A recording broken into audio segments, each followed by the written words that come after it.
Assalamualaikum teman-teman.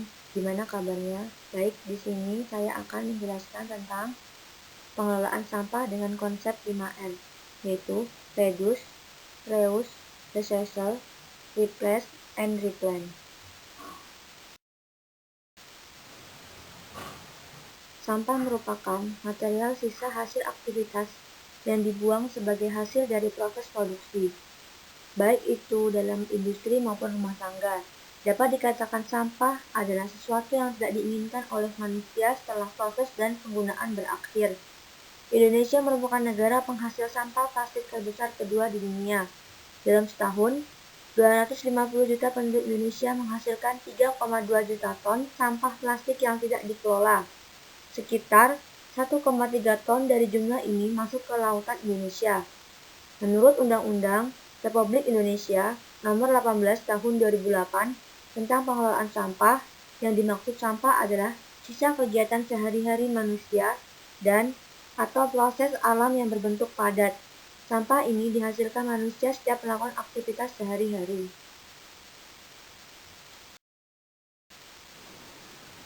Baik, 5 alternatif pengelolaan sampah rumah tangga.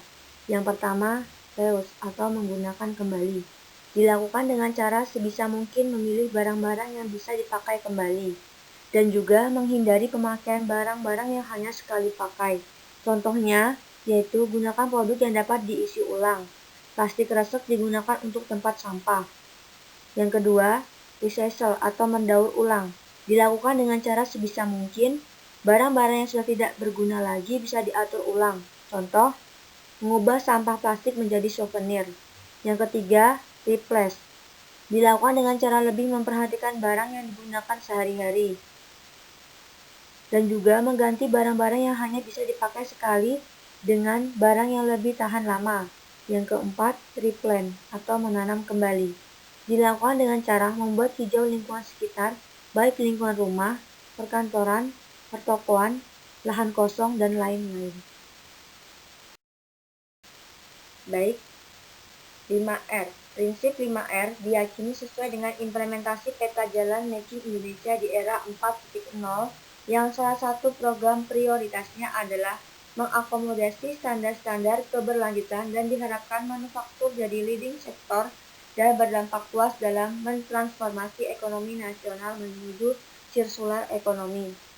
Prinsip 5R dapat dilakukan melalui pengurangan pemakaian material mentah dari alam atau reduce, melalui optimasi penggunaan material yang dapat digunakan kembali atau reuse, dan penggunaan material hasil dari proses daur ulang recycle, maupun dari proses mengganti atau replace, atau dengan melakukan penanaman kembali atau replant. Jadi, nantinya circular ekonomi itu tidak mengenal sampah karena terus berputar, sehingga sumber daya alam digunakan lebih efektif dan efisien. Dan kebijakan ini juga mendorong penggunaan energi alternatif. Baik, sekian pemaparan dari saya. Semoga bermanfaat. Terima kasih.